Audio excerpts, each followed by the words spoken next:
Hi everyone, my name's PK and here I have Alfred Saldana, who is a finance manager in Melbourne, and he's a client of the Property Investment Accelerator. In this video, he'll be talking through how he bought three properties, including his PPOR before doing the course, and then how he bought and why he did the course, but how he bought two properties after the course.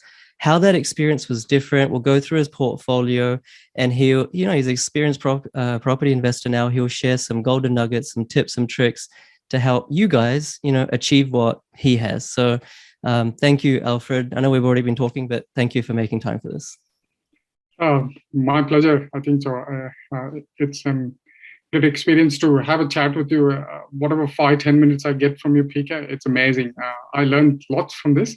I think so. It's an honor to be interviewed and talking to you. No, I'm very grateful, and yeah, congratulations. Like I said before, as well. It's I used to work in investment banking and management consultant, so it's kind of you're a finance manager. We're kind of on the same wavelength, which is cool. The first question that I'll ask, maybe if that's okay, is, and I asked you just before as well. You already had three properties before you did the course. Just take us through, if you don't mind, your property journey. Like, obviously one was a PPOR, but where did you buy your two investment properties? Why did you select those areas? And if they were doing well, like, why on earth did you join the program and educate yourself to buy more? Like, just take us through that, if you don't mind. Well, thank you. That's a great question. PK, when I came to Australia 10 years ago, we wanted to invest. We wanted a PPOR, but Australia being such a huge market, just Victoria, it's insane, and you don't know where to go and invest.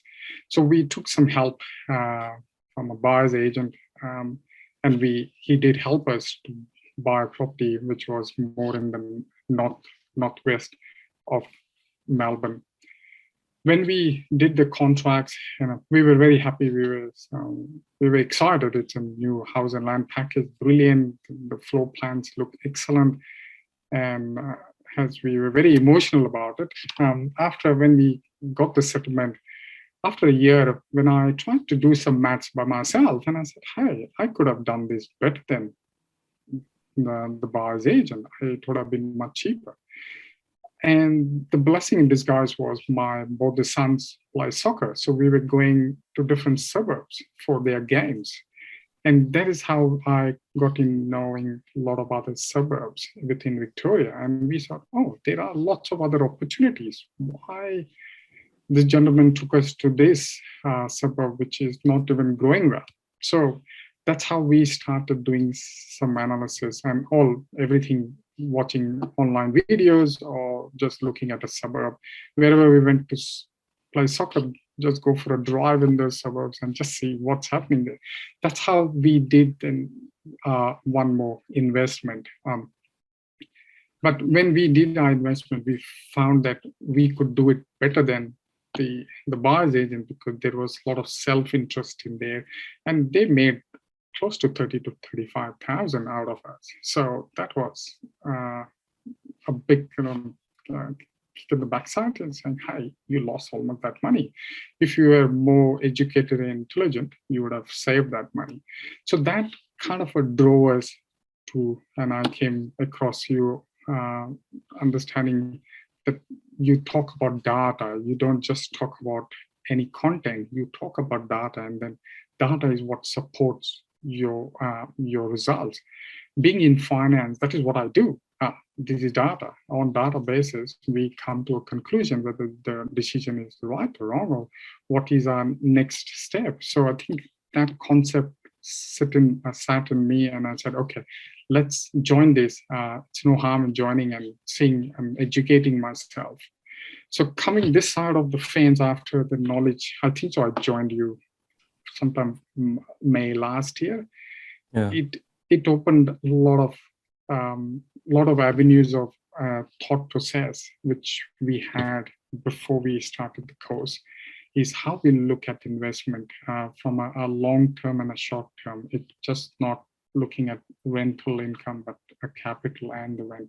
So I think there were a lot of gray clouds which got cleared from that education. And I actually started enjoying it in terms of the technical skills and the soft skills which you put together as a package in the course. If I can add to that, that every model I did, I tested that. In fact, I actually did whatever you said in that video. I actually tested it. I went into the market and I tested whether it works, and it worked. So though I was not ready for investment, but I tested whatever I learned. So by the time I finished all your model, I was pro. I said, yes, now I know what is happening, because sometimes you can be very like a bookworm, but if you don't actually put it into practice, you can't get to that. So I think that helped me. And I had my first property, which in August. So early August. So it helped me how I visualize my investment to what I did before the course started. Right. I like that, because like a good CEO, the analogy of a CEO, he has a CFO who is informing him of the financials, the data side of things. But then he also has other chief executives, like a marketing officer, right? A customer officer, who are, it's more of the softer things, you would say. No offense to any chief marketing officers out there, but it's different from just data. So as a property business owner, and all property investors are, I think, business owners, you have to treat it as a business. You're the CEO. So you have to understand, like, no CEO is just going to outsource everything. They're going to understand the numbers, but then also the softer side, the strategy. They need a strategy team as well, right? They need everyone to inform them so they can make a decision, which is what you did. And I like the fact, and a lot of clients do this actually, because I can make mistakes. I'm human, but the data is the data. So I like it how you tested, the training, the data, the models, to see if they actually worked as a kind of a mock trial, and evidently they did work. That's correct. And that, again, as you said, and I'm a numbers person, so I was playing with the numbers and seeing whether the numbers play out. And as you did the CBA, I did the CBA for lots of properties, and I tested that, and that helped me to, yes, now I know my numbers. Means when I go in the market, I'm confident that this will be the number. It can't change. You might have 5% risk analysis, but that's fine. But I know my numbers, so I know my benchmark. So I think that helped me and gave me a lot of confidence. Cool. Awesome. And so if you don't mind, like, where did you buy, you bought 2 properties, you're looking for another one right now. Yep. The 2 that you have bought, the first in August of last year, just maybe your detail, like, where did you buy them? The purchase price, the rents, or all that kind of thing. Yeah. The first one in August, I bought in Wodonga. I had no clue where it was, but when I went through the data, I found that, and then I did some research on it, and I said, wow, it is ticking all the boxes. Some few were not there, but it is in the right trajectory. And again, I used all your templates. I used your methodology, and the numbers were stacking, and I said, wow, let's go. And I bought that for 380,000. It's almost on a 600 square land. Initially, when I bought it, it was rented at $200 a week. And when I saw it doesn't make sense. Why it is 200? The property manager told me there are a couple of months onto this lease. Once the lease expires, we can change it. And I said, what would be the rent? And they told me it will be $410. So, wow, that is amazing. It's like $200, $210 per week upside. Yeah. Perfect. Means my numbers made more sense. So it was a positive cash flow, plus you getting a brilliant property, and the vendor agreed that they will paint the property before they sell. So they painted the property for me. So it was good. So I got a bonus of that. So no, it was a perfect buy, and I was very pleased that I bought that. And do you know like what it would be worth now? Like, have you kept tabs on it? Yes, I have. I was speaking to the property manager who helped me to buy another one, which we can go through that. She was saying if you sell it now, it will be approximately fees 475 to 480, the market price. So August, not even a year, and it's jumped Yeah. up almost 80,000, 90,000. So I'm happy. Yeah. Good to hear. Cool. And so, and then what was like the experience of buying it? Okay, so it's like the numbers are great, you know, high five, all that kind of thing. But was it like a stressful, I mean, before you used buyer's agents, for this one, first one without a buyer's agent, was it a harrowing experience? Was it stressful? Were you umming and ahhing? Were you talking with your wife saying, not sure if I'm making the right decision? Or were you, I generally don't know the answer, so hopefully it's the right answer, but were you confident? Did you know what you were doing? Yeah, that's right. Before we went into this, we put a lot of offers, random offers everywhere. It was, you get tossed around by a real estate agent. Sometimes they don't even revert back to your phone call messages, text message, nothing. But later on, I think so. As you say, you to become pro, you have to go through that process. And I was going through that process, getting knocked off, no response, very rude conversations. So by the time I got to this, I had at least put in like 10 to 12 offers, and people just knocked me off. Though my offers were pretty decent, people did not consider because there was something which I was missing. But when we came to this, I think the best part was the conversation which I had with the property manager or the agent was, has normal people, has I made him more comfortable that I'm genuine, I'm more keen.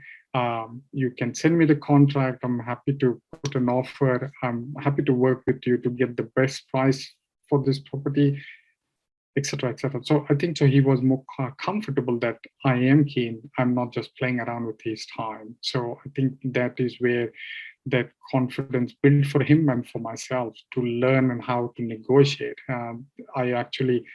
He actually told me that I've told the vendor to paint the property before they sell. So that is an upside for you. And so, wow, that is good. So that relationship or that soft skills helped me to get that bonus out of that property. And I think that was my experience, which I learned from this course. And I've touched on a few of your videos, which you have told that how you can engage the property manager, call him, build that relationship. It helps. Price for them at times 10,000, 5,000 doesn't make much difference. The relationship, what you build with them, helps a lot. And I think that was my experience prior and post, and that's amazing. And now I know how to put myself forward as a sales agent, and I'm selling myself and selling my investing thought, and they buy it, and then it becomes an easier. But before that, it was stressful, absolutely stressful. People, you don't know. You have paid at some incident. I had actually paid $1,000 to deposit, and nobody responded to me. I thought I lost my $1,000. Yeah. My wife was not very happy with me. It's kind of like, it's almost like common sense in one way. It's like, you know, let's say at work, you know, you wouldn't send an email to someone you've never met saying, hi, pleased to meet you, can you send me such and such? You know, they'd be like, who's this guy? Like, what do they want? You know, they're not going to reply to that, or they'll take 10 days to reply. It's a similar thing, right? Like, pick up the phone or organize a meeting with them virtually, at least. Say, you know, my name's such and such, nice to meet you, how long you've been working at this company, oh cool, blah blah blah. And then, you know, you can kind of slot in the request. It's the same thing. Yeah, 100%. And that's how you get the insights from them, and then it helps you to take the next step or next decision, whatever you want. Yeah. Cool. No, and so did that help you? Like, where did you buy your next one? What were the details? And did the soft skills help you in that one? Big time. The next property which I bought was across the border in New South Wales. It's Suburban. If the folks who don't know where it's Suburban, it's on the border of Albury. And as you know, Albury has skyrocketed. And these the same agent guided me that if you want to buy, it's on the other side of the border. Look at this suburb. So I did some maths on that. I researched that suburb. It's amazing. It is the next Albury to people who don't know. There is a lot of investment going on there. There is the locals say that there is a lot of universities coming up in that, schools, and a lot of professional medical staff or education center. So that will be the next Albury. So I said, okay, as I mentioned to you, I would like to be ahead of the herd rather than being a part of the herd. So I had this conversation with, I saw a property, it listed on Thursday in Suburban, and Friday was the first open home. So I organized a property manager to go and see the property. I think it was at 5:30, the open home, and the property manager told me at 6 o'clock, property is good, it's good investment, good area, schools are fantastic, it's a family-oriented place. Put your best offer and see what happens. And the property was listed at 435 to 465. So I called the agent at 7-ish in the evening and I said, I'm keen on the property. Tonight or tomorrow morning, I'll put an offer. And he told me, Alfred, I'm sorry to tell you that there were a couple of offers and one of the offer is accepted. So I'm sorry about it. I said, wow. I was again gobsmacked that, hey, within a 1.5 hour, a property goes under offer and it is accepted. Yeah. Said, okay, that's fine. So I told him, thank you for your time. Appreciate whatever you have done and given me the information. And if there is anything in the pipeline, do let me know. Have the next opportunity. He said, that's fine. And I had a 5-10 minute chat and I hung up the phone. Next day morning, he called me at 9-ish and said, the offers have fallen apart because those vendors have found something else, which is a larger property, and they want to keep their horses. So they need a larger space. So that's fine. So he told me, you put your best offer and see what happens. Again, this is where the soft skills. And when I was talking to him, and I understood that he was a bit disappointed and a bit disturbed because the offers fell apart, because most of the real estate guys want to tick the box, done, dusted, next. And that helped me to read his mind and understand that he was a bit disappointed. So I thought that can be my advantage and how I can play it. And I said, give me some time because I'm in a meeting. I'll send you an email. You will not believe it. I sent him an email and I was kicking myself whether I'm doing the right thing. But I said, okay, believe in PK and go for it. I'm joking. I sent him an email saying that I'm happy to put an offer for 425. Just where it was listed for 435 to 465. Send him an email for 425 with 10% advance deposit and 45 days. Because most of them were putting 60 days, I put 45 days. Sure. Because that was my carrot, which I could use.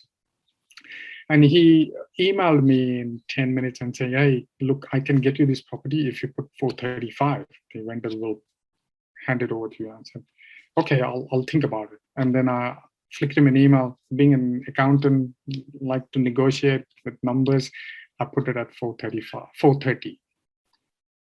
He said, look, let me see what the vendor says. By midday, he came back to me and said, yeah, offer has been accepted. I said, wow, that's excellent. So just at that point, before even going further, at the contract, I'm sitting almost 35,000 equity on a property, which is not even settled.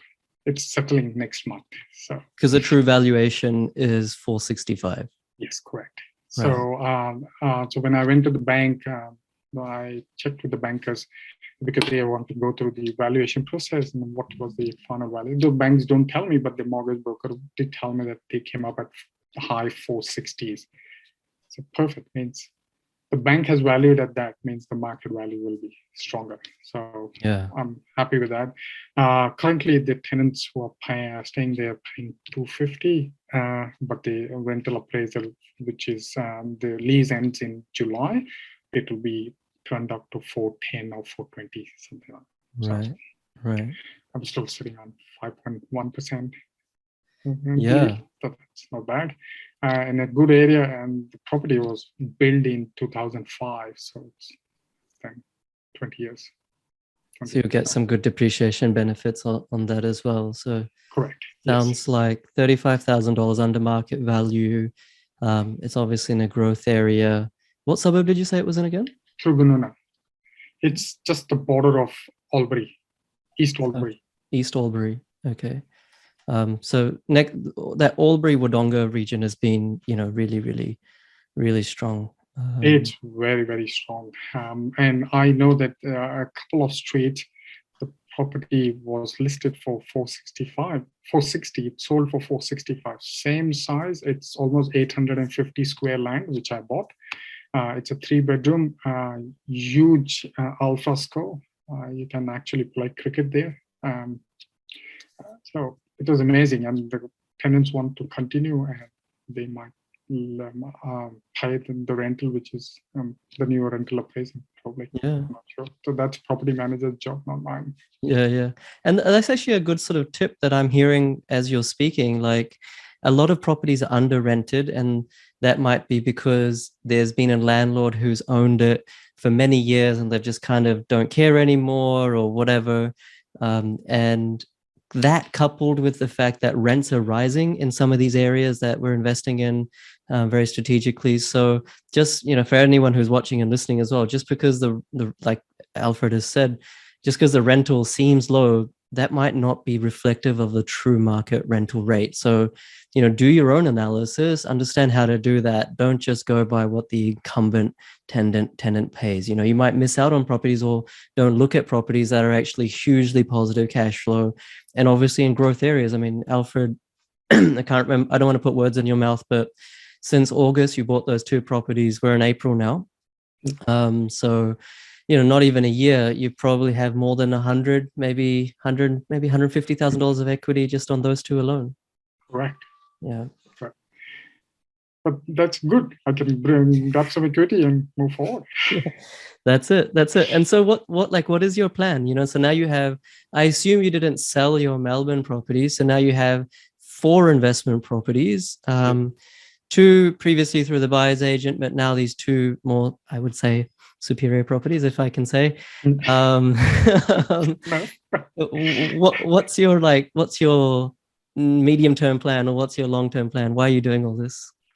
I think so. When we had this discussion almost a year ago, PK, I did tell you that my objective, and obviously me and my wife's objective, is we had planned that in 7 to 10 years, we need to, either of us have to stop working, that's it, and get our PPR mortgage free or whatever objective is there, so that we can enjoy our life and get these rental returns and just live on it and enjoy our retirement, whatever you want, or early retirement. Yeah, do something which we love to.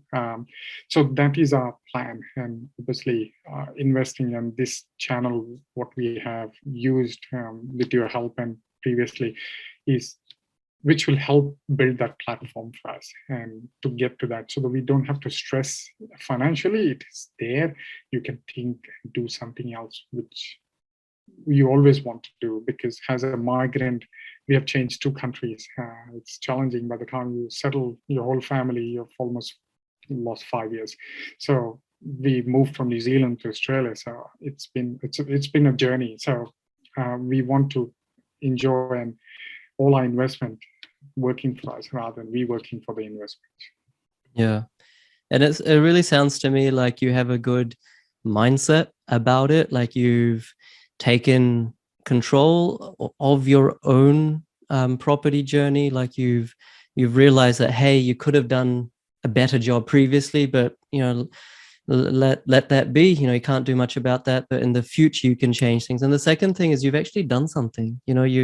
It's not like you're at home or work part-time, you have a busy finance role, as you were saying to me before, with month ends and, budget season. So you've kind of really taken time. I mean, it's not a part-time job, but you've taken time to think about your financial future while, providing food on the table today. And I think that even though it sounds obvious, it's something that's admirable, because a lot of people, say simply don't do that because of whatever reason. It's maybe a limiting belief that none of this works, that I can't achieve X amount of passive income, or debt is bad, or this and that. But you've done it. So yeah, all kudos to you.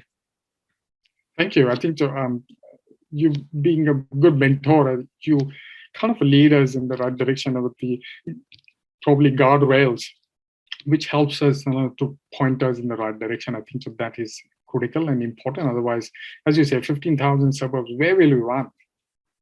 No, you can't go helter shelter. So your data plays the critical role, and then put some data, put some drivers, and see where you can. And if there is a risk appetite, you can pick it up and move forward. And once you do it, don't blame yourself, just move forward, because at the end of the day, you've done it.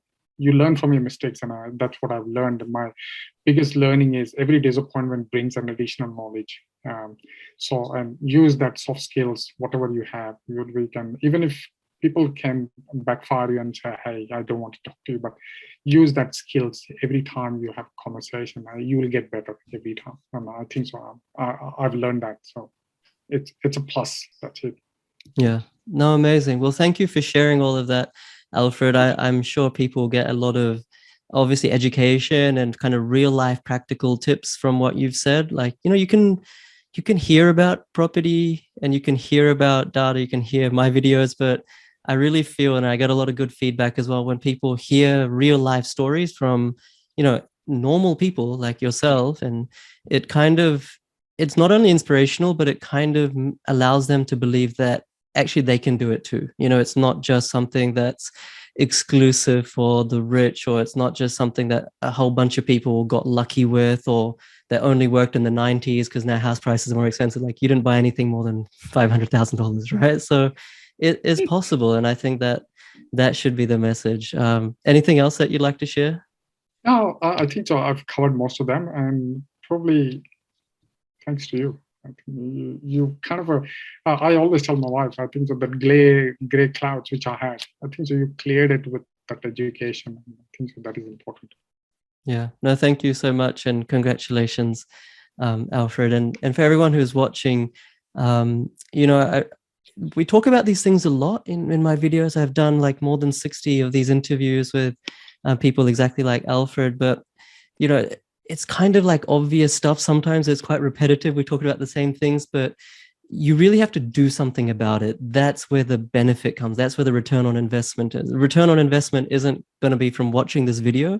It's going to be from watching this video and then doing something. Whether or not you do my course, I'm not really that fussed about that, but you should actually do something. That's the critical aspect. And hopefully Alfred has kind of inspired you just to take that next step. All right. Thank you so much once again, Alfred. I really appreciate it. And thanks for watching, everyone. Hit the subscribe button, give it a like. And yeah, I'll leave links to a whole bunch of stuff that will take you to the next step right below. Thanks so much. Thanks for having me. Thanks. Thanks, Alfred. Sure.